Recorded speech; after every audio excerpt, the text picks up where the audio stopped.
and mysterious forest. The people in town always talked about the forest with fear. They said strange things happened there, things that couldn't be explained. Some said they saw shadows moving between the trees at night, while others heard whispers when the wind was calm. But no one ever went into the forest after dark. One day, a young man named Adam moved to Elmsbury. He was curious and brave, always looking for adventure. When he heard the stories about the forest, he decided to see it for himself. It's just a forest, he thought. People are just scared because of old stories. I'll be fine. That evening, as the sun began to set, Adam walked towards the forest. The air grew colder, and the trees seemed to grow taller as he moved deeper into the woods. The only sounds were his footsteps and the rustling of leaves under his feet. As he walked, Adam noticed something strange. The deeper he went into the forest, the quieter it became. There were no birds singing, no animals scurrying through the bushes. The silence was so thick it almost felt alive. Maybe I'm just imagining things, he told himself. But the longer he stayed, the more uncomfortable he felt. The trees seemed to close in around him, casting long shadows over the path. Suddenly, he heard a voice. "Help me." Adam froze. The voice sounded weak, like it was coming from far away. He turned around, but there was no one in sight. He took a deep breath, trying to calm his racing heart. Maybe it was just the wind, he whispered to himself. But then he heard it again, louder this time. "Help me." Adam's heart raced as he looked around. In the distance, he saw a figure standing between the trees. It was a woman, her hair wild and tangled, her clothes torn. She looked scared, her eyes wide with fear. "Are you okay?" Adam called out, taking a step forward. The woman didn't answer. Instead, she turned and ran deeper into the forest. Without thinking, Adam ran after her. His curiosity pushed him forward, despite the fear growing in his chest. He tried to keep up, but the woman was fast, vanishing between the trees like a shadow. After a while, Adam stopped, out of breath. He couldn't hear her anymore. The silence returned, but this time it was different. It was like the forest itself was holding its breath, waiting. Then, a cold wind blew through the trees. Adam shivered and looked around, feeling more lost than ever. The trees seemed to twist and turn, and the path ahead of him was gone. He had no idea which way to go. The voice came again, but this time it wasn't just one voice. It was many voices, all whispering in unison. "Leave, leave now." Adam's skin crawled, and he turned to run, but the forest seemed to shift around him. The trees moved, blocking his way. He was trapped. In the distance, he saw the woman again, standing still and staring at him. Her eyes were no longer filled with fear. Instead, they were dark and empty, like something had taken her soul. "Run," she whispered, her voice barely a breath. Suddenly, the ground beneath him trembled, and a deep growl echoed through the trees.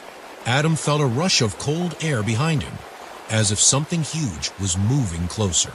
Without thinking, he turned and ran, his heart pounding in his chest. The forest seemed to fight against him, branches reaching out to grab him, the ground shifting under his feet. But Adam didn't stop. He didn't care if the forest was alive. He just needed to get out. Finally, after what felt like hours, Adam burst through the trees and into the open field just outside the forest. He collapsed to the ground, gasping for air, his body trembling with fear. Looking back, he saw the dark forest standing still, silent once more. The voices were gone. The woman was gone. But Adam knew something that the townspeople had always feared. The forest wasn't just a place. It was alive, and it had been waiting for someone like him. The next day, Adam couldn't stop thinking about what had happened in the forest. He had tried to tell himself it was just his imagination, but deep down, he knew the truth. The forest was not just a collection of trees. It was something darker, something alive. As he walked through Elmsbury, he couldn't shake the feeling that the town was hiding something. People glanced at him nervously when they saw him, but no one spoke.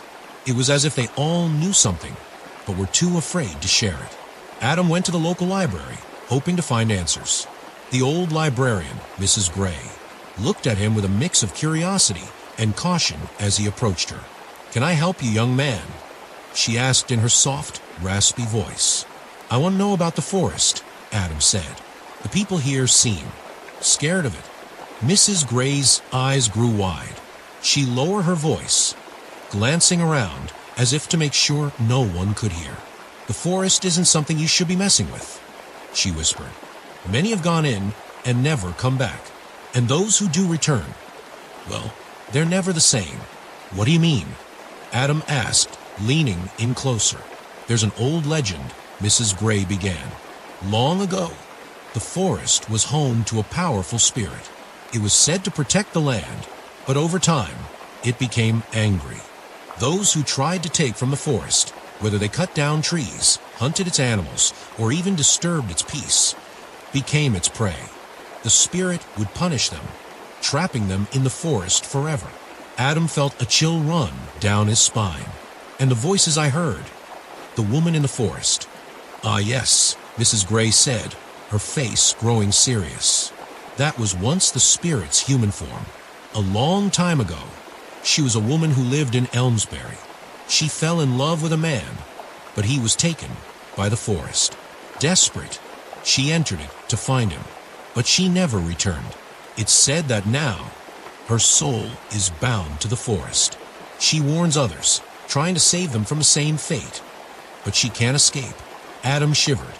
"Is there a way to stop it? To break the curse?" Mrs. Gray hesitated. "There are whispers about a ritual, but no one who has tried it has survived to tell the tale. Some believe the only way to escape the forest's grasp is to never go near it again. But if you're determined, you may need to find the heart of the forest. The deeper you go, the closer you'll come to it. And that's where the answers lie." Adam left the library, his mind spinning with fear and curiosity. He couldn't just forget what he had experienced. He needed to know the truth to understand what was happening in the forest. But part of him warned that he might be getting in too deep. That night, unable to sleep, Adam packed a small bag with supplies. He had to go back. The moon hung high in the sky as Adam stepped back into the forest, determined to uncover the secrets buried within. This time, he didn't feel as brave as before. The trees loomed over him like giant, dark figures, and every sound seemed louder, more threatening. His heart raced as he remembered the woman's warning. "Run." He pushed on, his footsteps barely making a sound on the soft forest floor. As he ventured deeper, the air grew colder and the silence grew thicker. It was as if the forest was watching him. Then, the whispers began again. "Help! Leave! Now!" Adam's heart pounded in his chest, but he forced himself to keep going. The deeper he went, the more the forest seemed to change. The trees twisted and turned in unnatural ways, and the path seemed to disappear, replaced by unfamiliar, dark shadows. Hours passed, but Adam didn't stop. He could feel that he was getting closer to something, to the heart of the forest. And then, through the dense trees, he saw a clearing ahead. In the center of the clearing stood a large stone altar. Around it were ancient symbols carved into the ground, glowing faintly in the moonlight. The air felt thick with energy, as if the forest itself was alive and pulsing with power. Standing near the altar was the woman, her wild hair flowing in the wind, her eyes now glowing with an eerie light. She wasn't smiling. She wasn't even looking at him. Her gaze was fixed on the altar, her hands outstretched as if waiting for something. Adam stepped forward, his voice trembling. "What happened to you? Why are you here?" The woman turned to face him. Her face was hollow, empty, her eyes dark and lifeless. "You shouldn't have come," she whispered, her voice barely audible. "The forest will claim you now. There's no escape." Suddenly, the ground trembled beneath Adam's feet. The air grew colder, and the trees around the clearing began to shake. A deep, growling voice echoed through the forest. "Leave, or stay forever." Adam's heart raced as the ground cracked open in front of him. From the depths, a massive shadow began to rise, a creature so large and twisted that its body seemed to stretch out beyond the forest itself. Its eyes glowed with a fiery red light, and its voice sounded like 1,000 whispers combined into one. The woman stepped back, her body shaking. "It's too late for you now," she said, her voice filled with sorrow. "The spirit of the forest has awoken, and once it claims you, you'll never leave." Adam's breath caught in his throat as he realized the truth. The forest was alive, and it was hungry. The massive creature loomed over Adam, its glowing eyes fixed on him. The very air seemed to vibrate with its presence. The ground cracked under its weight, and the trees around the clearing groaned as if in pain. Adam took a step back, his heart racing. The woman's voice echoed in his mind. "You should have listened. The forest claims all who enter, and once it has you, it never lets go." With one swift movement, the creature's claws swiped the air, sending a blast of wind that knocked Adam off his feet. He hit the ground hard, pain shooting through his body, but he didn't have time to think about it. The creature was already moving toward him, its dark shadow swallowing the light. Panic surged through Adam's veins as he scrambled to his feet, looking around for anything that could help him. The altar, its strange symbols glowing faintly, seemed to pulse with an eerie energy. He remembered Mrs. Gray's words, "The heart of the forest." This was it. But how could he stop this monster? How could he escape? Without thinking, he lunged toward the altar. He had no idea what it would do, but it felt like his only hope. As his hands touched the stone, the symbols flared bright, and a wave of energy shot through his body, knocking him back. The creature let out a deafening roar, shaking the earth beneath them. It was angry. Adam's head spun, his vision blurred, but he could still hear the whispers, voices from the forest, voices from the very trees themselves. They were telling him something, but he couldn't understand it. "Focus," he whispered to himself, taking a deep breath. He closed his eyes, trying to clear his mind and focus on the energy he had felt when he touched the altar. The stone had been warm, almost alive. Could be the key. The woman, now barely visible in the dark, stepped closer, her hollow eyes fixed on him. "You can't win," she whispered, her voice broken. "You are already part of the forest." "No," Adam said, his voice shaking but resolute. "I won't let this take me." He reached out again, his fingers trembling, and touched the altar once more. This time, he didn't pull back. He closed his eyes and let the energy flow through him, feeling the connection to the forest, to its power, to its curse. The symbols on the stone altar brightened, and the whispers grew louder. Now, he could understand them. "Free us, free us." Adam's heart pounded in his chest as the whispers became clearer. The spirits of the forest were trapped here, bound by the curse. The creature was the guardian of the forest, keeping anyone who entered from leaving. The woman's soul had been taken long ago, and she was now a part of the forest, trying to warn others. But she was just another victim of the curse, like everyone else. "You want to be free?" Adam whispered to the woman. "I can help you." The woman's eyes softened for a moment, a flash of humanity returning in them. "No one can help. Only the heart of the forest can end this," she murmured, before the darkness overtook her again. Adam turned to face the creature, which was now closing in on him, its jaws opening wide, ready to devour him. His mind raced as he realized what he had to do. To stop the curse, he had to destroy the heart of the forest, this altar. But how? He had no weapon, no tools, but he had the energy. The forest had given it to him. He just had to trust it. With a scream of defiance, Adam raised his hand and slammed it into the altar. The moment his hand made contact, the ground shook violently. The altar cracked, its glowing symbols shattering into pieces. A blinding light exploded from the altar, pushing the creature back, its screams filling the air. The wind howled, as if the entire forest was waking up, trying to resist. For a brief moment, Adam thought he saw the woman, her figure now clearer, her face calm and peaceful, before she vanished into the light. The creature roared one last time, a deafening, otherworldly sound, before it too vanished into the darkness. The light from the altar dimmed, and silence returned to the forest. Adam stood alone in the clearing, breathing heavily, his body trembling with exhaustion. He had done it. He had broken the curse. The forest was no longer alive, no longer watching him. It was quiet again, but this time, the silence felt peaceful. The trees no longer seemed twisted and threatening. The path ahead of him was clear, as if the forest itself had accepted his victory. As Adam made his way back toward Elmsbury, the sky slowly began to lighten. The first rays of dawn broke through the trees, and he couldn't help but feel a sense of relief. The forest's curse had been lifted, and the spirits trapped within it were finally free. But deep down, he knew the forest's story didn't end with him. There would always be others, curious souls, brave adventurers, who would venture into its depths. And some of them might never return. The forest would always be waiting. Adam's steps were slow as he walked back toward Elmsbury. The weight of what he had done pressed heavily on him. The forest, once alive with dark energy, was now eerily calm. The curse had been broken, but Adam couldn't shake the feeling that something deeper lingered beneath the surface.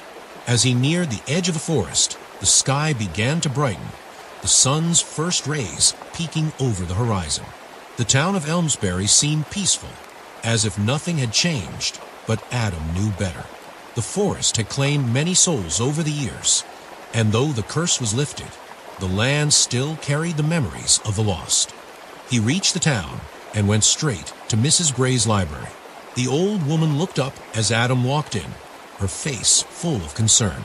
"You came back," she said softly, her voice trembling. "I was afraid you wouldn't. I did what I had to do," Adam replied, his voice distant. "The forest is quiet now. The creature is gone. The woman, she's free." Mrs. Gray nodded, her eyes filled with sadness. "You've broken the curse, but you've also set something else in motion." Adam frowned. "What do you mean?" "There are forces older than the forest," she explained, her voice barely above a whisper. "Things that have watched over Elmsbury for centuries. The forest was a prison, yes, but it was also a protector. By freeing the spirits, you've released more than just the trapped souls. You've disturbed something far older." Adam felt a chill run down his spine. "What are you saying?" Mrs. Gray hesitated before speaking. "You don't know this, but Elmsbury is built on sacred ground.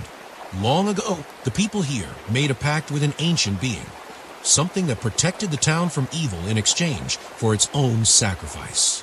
The forest was part of that deal. It kept the balance." Adam shook his head. "So what does that mean for us now?" "The protection is gone," she said, her voice heavy. "And something is stirring beneath the surface. Something that has been waiting for centuries." Suddenly, a loud bang echoed from outside the library, followed by a scream. The ground shook as if the earth itself was trembling. Adam rushed to the door, his heart racing. The streets of Elmsbury were chaotic. People were running, shouting in panic. Something was wrong. Something was coming. In the distance, dark clouds gathered above the town, swirling unnaturally.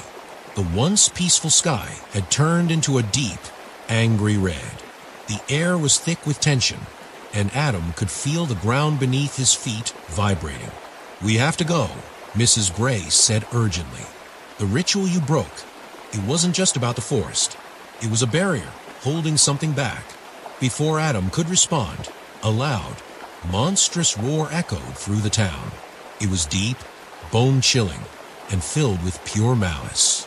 The people of Elmsbury screamed as dark shadows began to emerge from the ground, twisting and turning like smoke.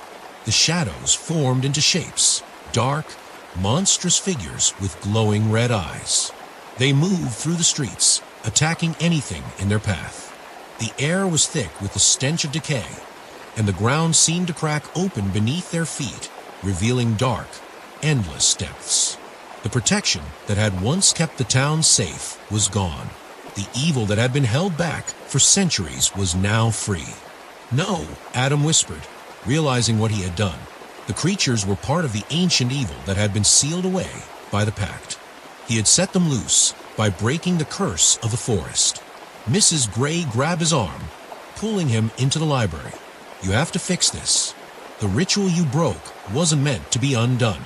The town is doomed unless you can put things back the way they were." "How?" Adam asked desperately. "How can I undo what I've done?"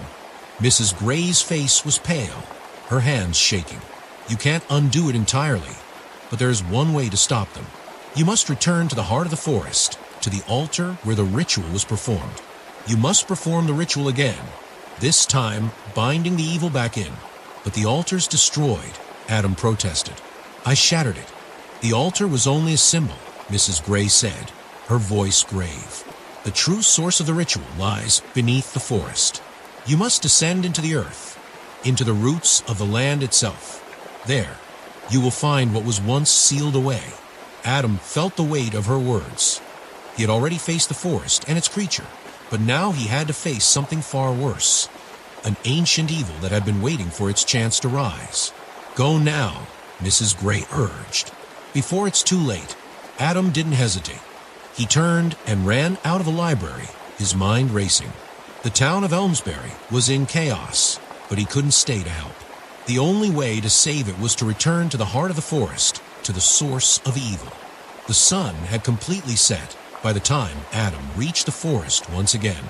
The trees, which had seemed peaceful earlier, now loomed menacingly around him. The forest was alive in a way it hadn't been before, darker, angrier, and more powerful. Adam made his way deeper into the woods, following the path that led to the clearing. As he approached, the ground began to tremble again. The sky above the forest crackled with energy, the clouds swirling in unnatural patterns. The evil had followed him, drawn to the same place. The altar was gone, but beneath the earth, Adam could feel the power pulsing. He knelt down, his fingers brushing the dirt, and whispered the ancient words he had learned from Mrs. Gray. The forest was listening. The roots beneath him trembled, and the shadows around him began to shift. The ground split open once more, revealing a dark chasm that seemed to go on forever. Adam didn't hesitate. He stepped forward, descending into the depths. Adam descended into the chasm, his heart pounding as the darkness swallowed him. The air was thick and heavy with the scent of decay, and the deeper he went, the more oppressive the silence became. It felt as though the very earth was holding its breath, waiting for something to happen. The path was narrow, winding, and treacherous, but Adam pressed on. His hands trembled as he grasped the cold, damp walls of the cave, guiding himself further into the depths. He had no choice. The creatures from the town, the shadows that had emerged from the earth, were spreading chaos. Only by stopping the source of the evil could he save Elmsbury. Finally, after what seemed like an eternity, Adam reached a vast underground cavern. At the center was a dark pool of water, shimmering with an unnatural, violet glow. The air around it crackled with dark energy. This was the heart of the forest, the true source of the curse. He stepped forward, his breath coming in shallow gasps. As he neared the pool, a voice echoed through the cavern, cold and menacing. "You should never have come," it whispered. The voice sounded like the forest itself, ancient and full of fury.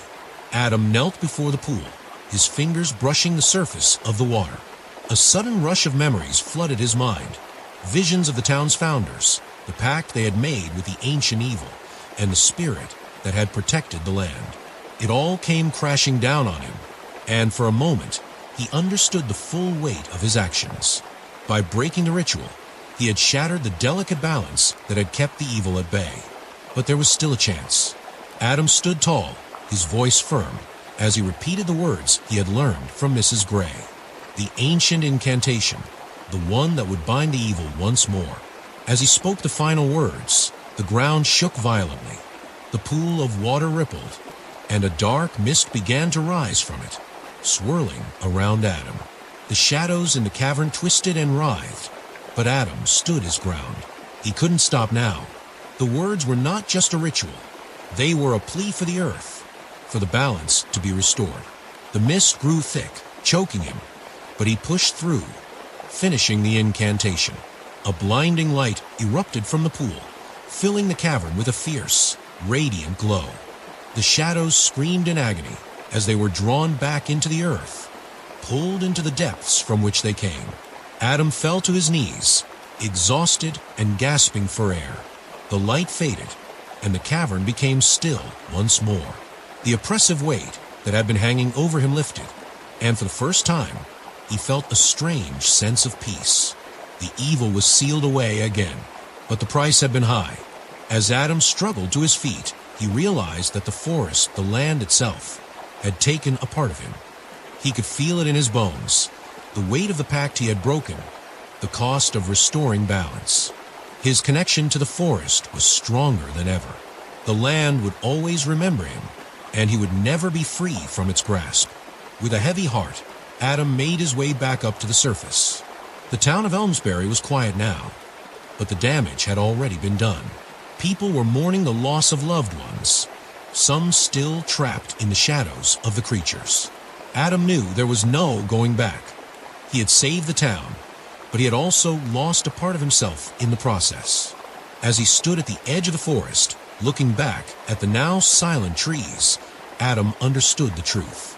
The forest would always be there, its ancient power lingering in the roots beneath the earth. And though the curse had been broken, the land would never forget. He had stopped the evil for now, but the forest would always call to him. With one last glance at Elmsbury, Adam turned and walked into the depths of the forest. He knew he couldn't stay. The forest had claimed him, just as it had claimed so many before him. And as he vanished into the trees, he became part of its dark history.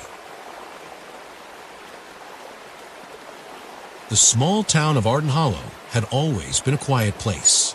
Nestled in the valley between two steep mountain ranges, it was far from the bustling cities and had managed to remain untouched by the world outside.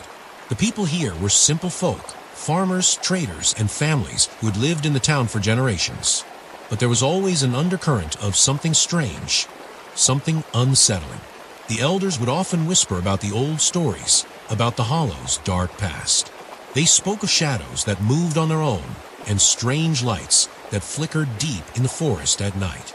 The young people scoffed at these tales, dismissing them as old superstitions. But there was one thing that everyone knew for sure. No one ever ventured into the Arden Forest after sunset. That was until Ethan Walker arrived. Ethan was an outsider, a young journalist from the city who had come to Arden Hollow to write a book about its history. He had heard the rumors, the stories of hauntings, disappearances, and strange happenings that plagued the town for years. As a skeptic, Ethan believed these stories were just a way for the townsfolk to preserve their old traditions, so he thought it would make for an interesting angle for his book. He never expected that it would lead him into the darkest chapter of his life. On his second night in town, Ethan was sitting at the small, cozy inn where he was staying. The fire crackled in the hearth, and the air smelled of wood and freshly baked bread. As he flipped through an old journal he had found in the inn's library, he overheard a conversation at the bar. "You're not thinking of going into the forest, are you?" an older man asked. His voice was low, almost a growl. Ethan looked up. The man was staring at him, his face wrinkled and pale, like he hadn't seen the sun in years. Ethan smiled politely. "I'm just doing some research for a book. I've heard there's a lot of history in the Arden Forest." The man's eyes narrowed. "There's history, all right, but it's not the kind of history you want to know about." His hand trembled as he took a swig of his drink. "That forest, it's not just trees and rocks. There's something dark in there, something that doesn't let go. You'll regret it if you go in." Ethan chuckled, but there was something about the man's expression that unsettled him. He had heard the rumors, of course, but he had no intention of letting them stop him. "I'm just researching," he said, more to reassure himself than the man. "I'm not afraid of a few ghost stories." The man looked at him, as if weighing his words, before slowly shaking his head. "You think it's just stories? People go in, but they don't come back. Or if they do, they're not the same. You don't want to know what's in that forest. Trust me. Ethan finished his drink and stood up. Thanks for the advice, but I'm not one for superstitions. I'll be fine. The man's eyes darkened, but he didn't say another word. Ethan walked out of the inn, the cool evening air brushing against his face. The forest loomed in the distance, a dark, jagged silhouette against the setting sun. Later that night, after a light dinner and a long walk around the town, Ethan decided to venture into the forest. His curiosity had been piqued, and the tales of the town's eerie history were too tempting to resist. The forest, while daunting, didn't seem that threatening. It was just trees, just woods. With a flashlight in hand, Ethan stepped into the shadow of the trees. The air was thick with the scent of pine and earth. The path was narrow, overgrown in some parts, but still clear enough for him to follow. The deeper he went, the quieter it became. It was as if the forest was swallowing the sounds of the world around him. He walked for nearly an hour, his footsteps crunching softly beneath the dry leaves. The trees were thick here, their trunks twisted in unnatural shapes, their branches reaching out like long, crooked fingers. Ethan found himself shivering, despite the warmth of the night. His flashlight flickered, casting strange shadows that danced in the dark corners of the forest. It was then that he noticed something unusual. Up ahead, through a gap in the trees, he saw a faint glow. It was soft, almost like a will-o'-the-wisp, drifting through the underbrush. Ethan's heart quickened. He moved toward the light, eager to investigate. But as he drew closer, the light seemed to move, vanishing and reappearing in different spots, like it was toying with him. He followed it deeper into the woods, the air growing colder and the atmosphere more oppressive with every step. Suddenly, the light stopped. It hovered in place, no longer moving, but pulsing slowly, as if alive. Ethan approached it cautiously, his breath shallow in his chest. He was just a few feet away when the light vanished altogether. In the silence that followed, Ethan felt something strange, something he couldn't explain. It was as if the forest itself was watching him. His heart pounded in his chest, and his eyes darted from side to side. Something was out there, something that wasn't natural. Before he could react, a low growl echoed through the trees.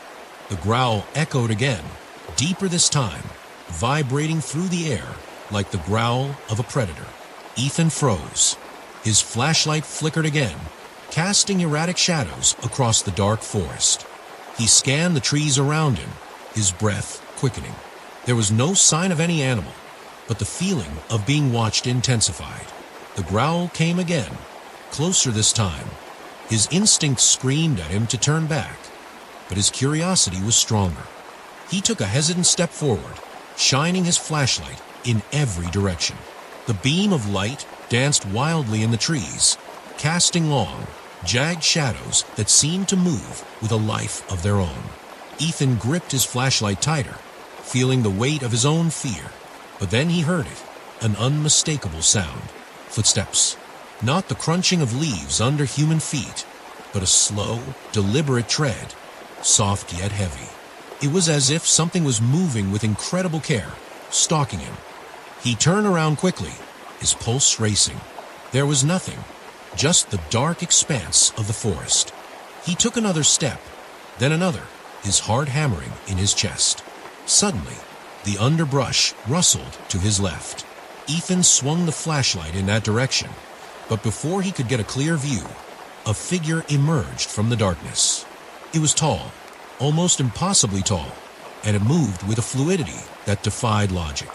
The figure's body was cloaked in a shifting shadow, its features indistinct, as if the very darkness of the forest had taken shape and come to life. The air around it seemed to warp, bending in unnatural ways. Ethan took a step back, his breath caught in his throat. Then the figure spoke. "You shouldn't be here," it said, its voice low, distorted, as though it came from the very depths of the earth. The words echoed in Ethan's mind, causing a cold shiver to run down his spine. "The forest knows you now.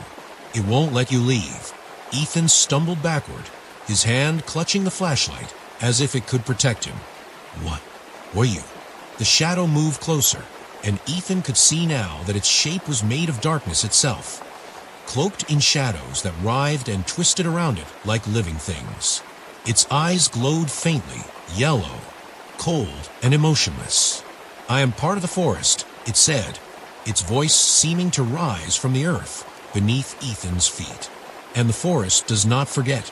Ethan's mind raced, panic surging through him. He had heard the stories, but he hadn't believed them. The strange lights, the eerie growls, the warnings from the townsfolk. He had brushed them off as nonsense. But now, standing face to face with this entity, he realized that they were all true. "Why?" he asked, his voice trembling. "Why are you doing this? What do you want?" The shadow didn't answer immediately. Instead, it tilted its head, studying him with an almost curious expression. The wind howled around them, though Ethan couldn't tell where it was coming from. It felt as if the forest itself was alive, breathing with them. The figure's voice was a soft whisper now, full of menace. The forest was once a sanctuary, a place of peace. But men, greedy, curious men, came and disturbed it. They dug too deep, found things they should not have, and awoke what was never meant to be touched. Now, you have come to finish what they started. Ethan's mind struggled to keep up with the rapid fire of thoughts racing through his head. He couldn't make sense of it. "I'm just a researcher," he said, his voice breaking. "I didn't come here to disturb anything. I didn't know." The shadow's form seemed to pulse with an almost amused energy, the shadows swirling faster around it. "It doesn't matter what you knew. It only matters that you're here now. And the forest remembers everyone." Ethan's heart was pounding in his chest, each beat a reminder that he was trapped in a nightmare he couldn't escape. The figure began to step closer, its dark form growing larger as it loomed over him. "I have to get out of here," Ethan whispered to himself, his feet moving before he even realized it.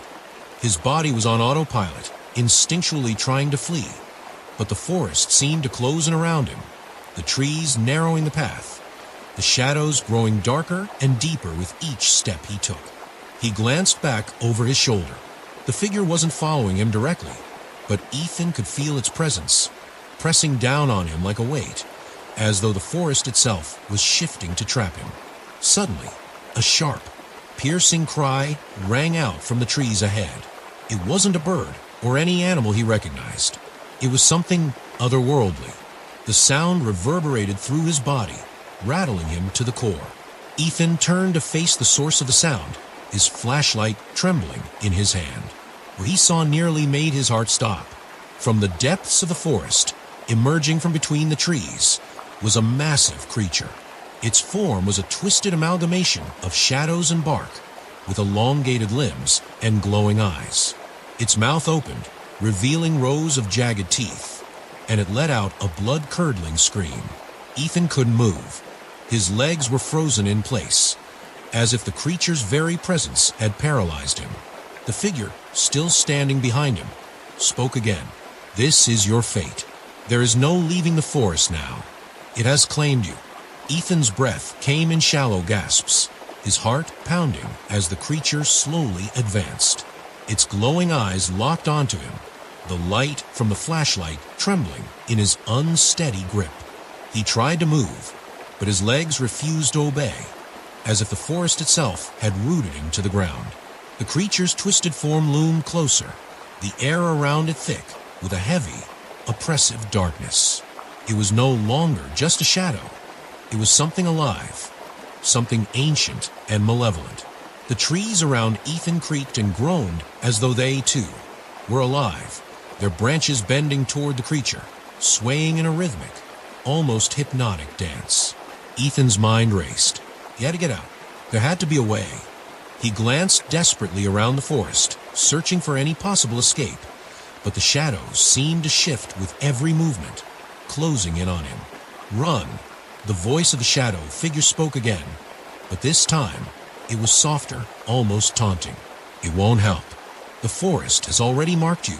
The creature's growl filled the air, low and guttural, as if it were preparing to pounce. Ethan's pulse quickened, his body screaming to flee, but his feet were still frozen to the ground. His flashlight flickered and died, plunging him into complete darkness. Suddenly, the air seemed to change. A cold wind swept through the trees, carrying with it an eerie whisper, a chorus of voices, all speaking at once, from all directions. It was as if the forest itself was speaking, warning him, condemning him. Help!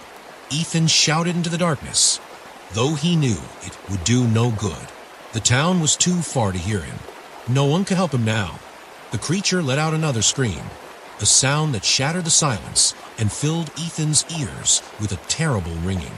Then, just as the creature lunged toward him, there was a flash of light. A blinding, brilliant light shot through the forest like a bolt of lightning, momentarily dispelling the darkness. Ethan instinctively shielded his eyes, his heart racing with confusion and fear. What was happening? The shadow figure recoiled, its form flickering and distorting, as though the light was burning it.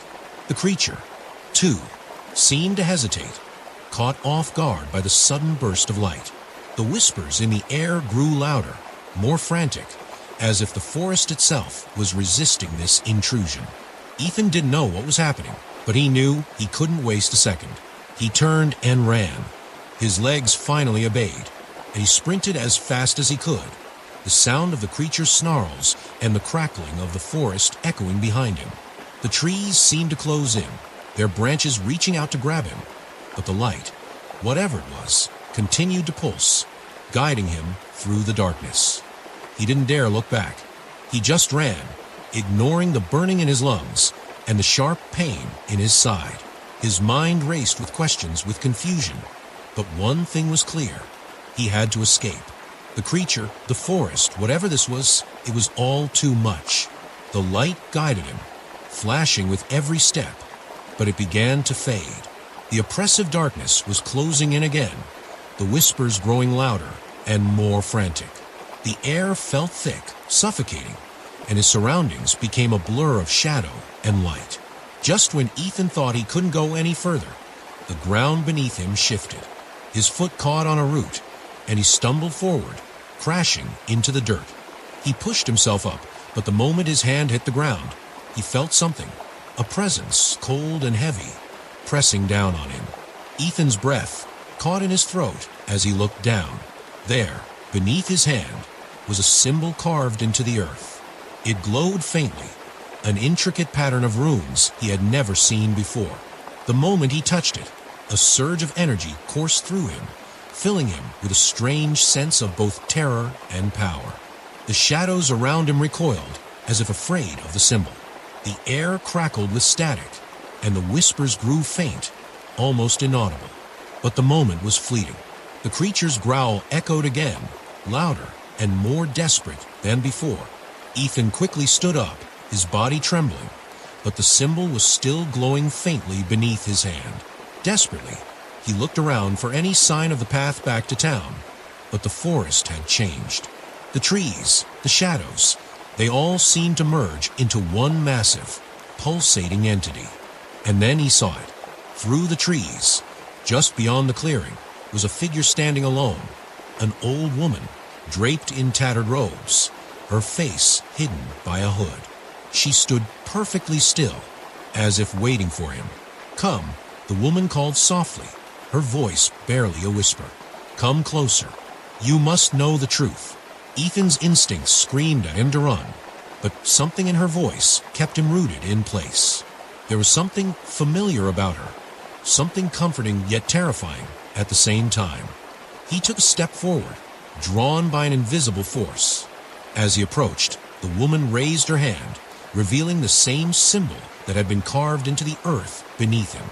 Her fingers traced the air in front of her, and the glowing runes seemed to float, suspended in the darkness. "You are not the first," she said, her voice low and gravelly. "Many have come before you. Many have fallen into the forest's grasp.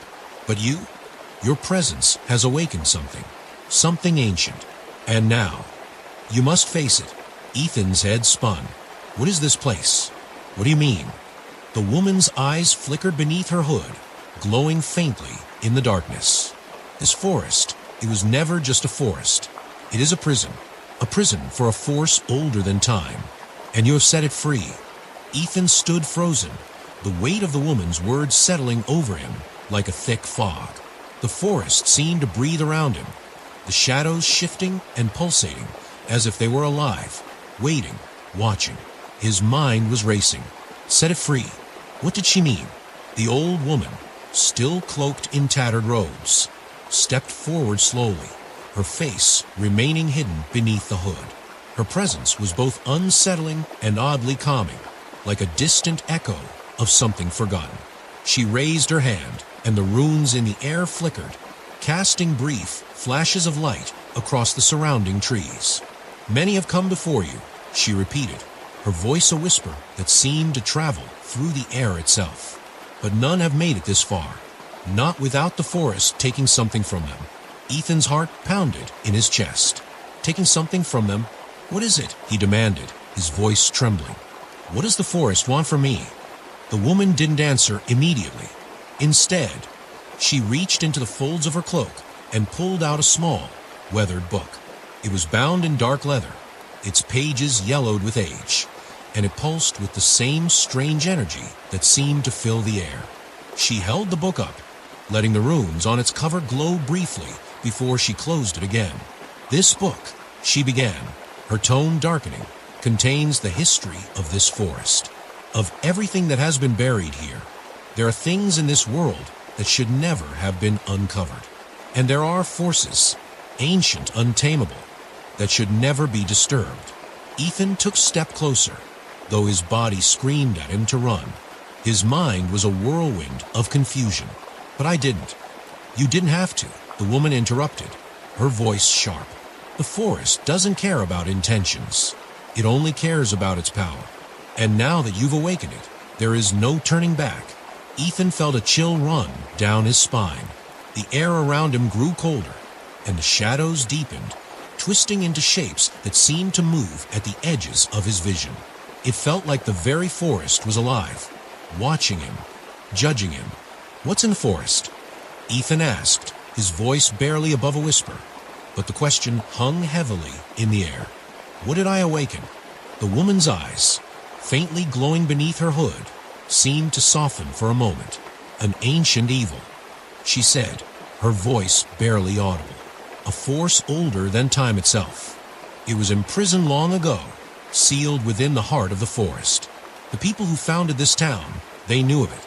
They built this forest to keep it contained. But the curiosity of man, it always leads to destruction. Ethan took a shaky breath. So, what now? What happens to me?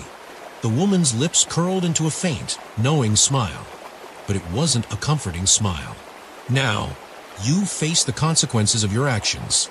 Before Ethan could respond, a sudden crash echoed through the trees, followed by the unmistakable sound of something large moving through the forest. His heart skipped a beat as he spun around, trying to locate the source of the noise. The air was thick with the scent of earth and decay, and the growls from before returned, low and guttural. But now they were joined by other sounds, scraping, shuffling, and the heavy thud of something massive approaching. The woman didn't seem surprised.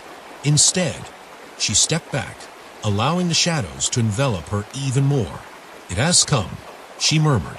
Ethan's pulse quickened as the creature from earlier emerged from the shadows, its form even more terrifying up close. The creature was a grotesque mix of bark, bone, and shadow, its eyes glowing a sickly yellow. Its mouth opened wide, revealing rows of jagged teeth, dripping with a black, tar-like substance. The forest itself seemed to respond, the ground trembling beneath Ethan's feet as the creature advanced toward him. Ethan felt his legs go weak, but he couldn't look away.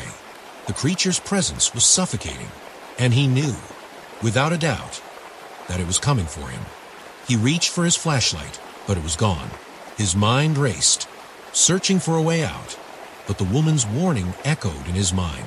There's no turning back. The creature's growl became a roar as it lunged at Ethan, its claws outstretched.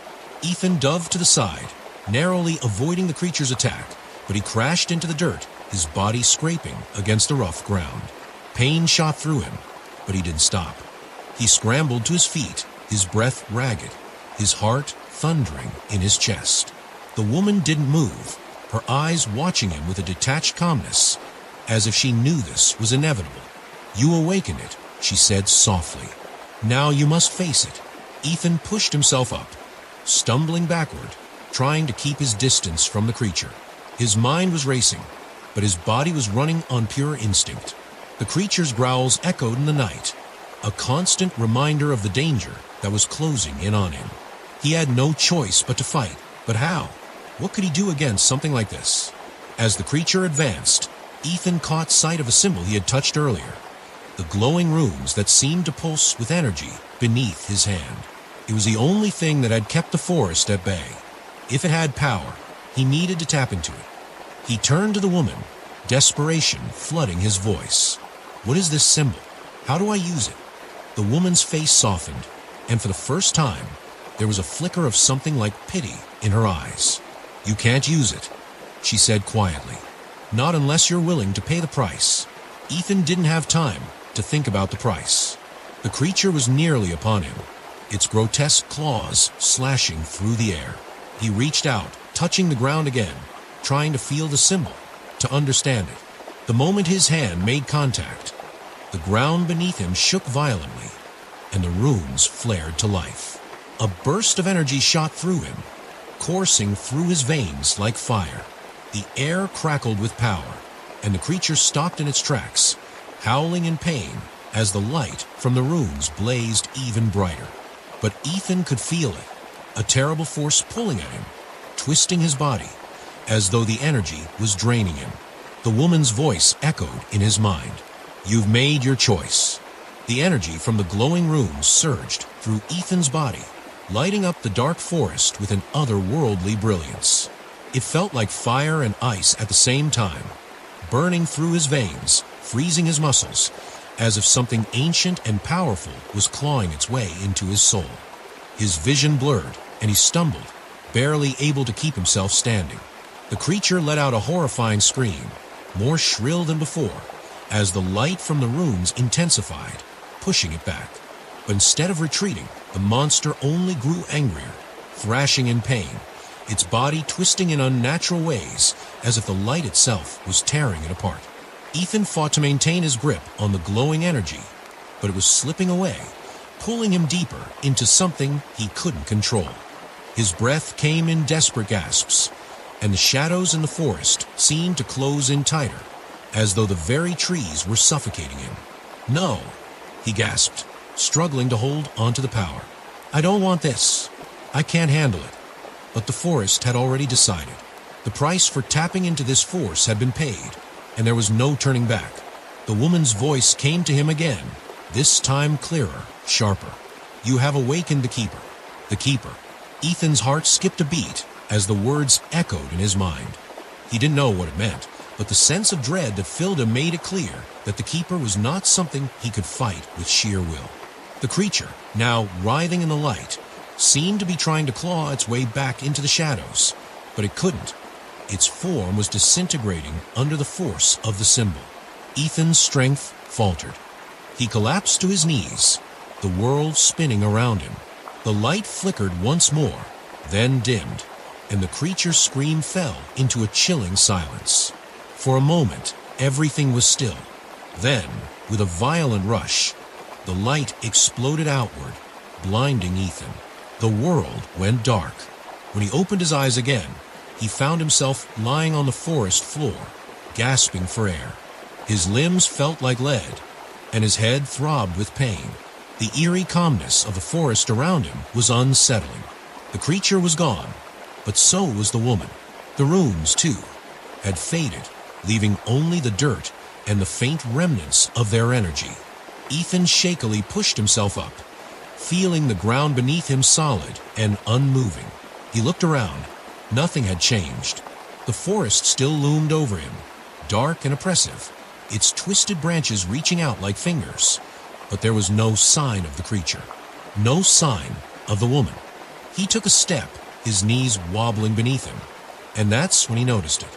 The air, which had been heavy with the scent of decay and darkness, now felt different, lighter almost. But there was something else, a sharp, unsettling stillness in the air, like the calm before a storm. As he stood there, trying to make sense of what had just happened, a cold breeze swept through the trees, and a low, distant rumble echoed through the ground. Ethan's stomach turned. Something wasn't right. He turned, his eyes scanning the forest, hoping to see something familiar, anything that might offer an escape. But then he saw it. The symbol from earlier, the glowing runes, had appeared again, this time etched into the trunk of a tree directly in front of him. The same energy radiated from it, and the eerie whispers returned, low and sinister, swirling in the air like a storm. The forest wasn't finished with him yet. He took a few hesitant steps forward, his legs still shaking from the aftermath of the power he had unleashed. His heart hammered in his chest, but his curiosity, mixed with desperation, drove him to investigate. The symbol pulsed as if calling to him. Why? He whispered to himself, reaching a trembling hand toward the symbol. The moment his fingers brushed the bark of the tree, the air around him grew cold. The whispers grew louder, like 1,000 voices chanting in unison. It was as though the forest itself was alive, pressing in on him from all sides. And then, a voice, clear and unmistakable, rang out. Ethan. His breath caught in his throat. The voice sounded familiar, too familiar. His eyes darted around, but there was no one in sight. "Who's there?" he demanded, his voice shaky but loud enough to be heard. "You've come to the heart of it," the voice continued, though there was no one around to speak. It echoed through the trees, vibrating through the ground beneath him. "You've set it free. Now, you must finish what you started." Ethan's mind spun. Finish it? What does that mean? The whispers grew louder, becoming unintelligible, like the sound of 1,000 voices speaking in a language he couldn't understand. His vision blurred again, but this time, something began to take shape in the shadows. A figure emerged, tall, cloaked in darkness, with eyes glowing a sinister red.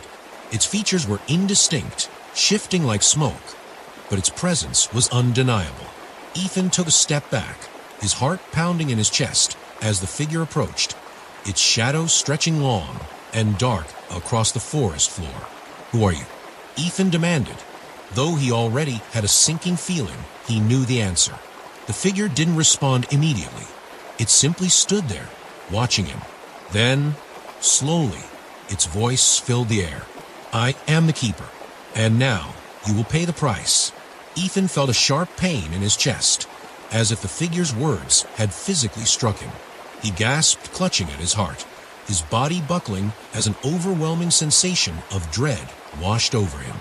The keeper's form flickered, its shadow stretching to engulf him. "No!" Ethan shouted, stumbling backward, his body betraying him as he fell to the ground. His vision was fading, and the whispers around him grew louder, drowning out his thoughts. "I didn't mean to." The keeper's laughter echoed through the trees, cold and hollow. "You can never escape," the figure whispered. "The forest always claims its own." Ethan's body trembled as he lay on the forest floor, the weight of the keeper's presence pressing down on him. The pain in his chest was unbearable, a constant reminder of the price he was paying. His vision blurred, and the world around him seemed to dissolve into shadows. "You cannot run," the keeper whispered, its voice like a dark breeze rustling through the trees.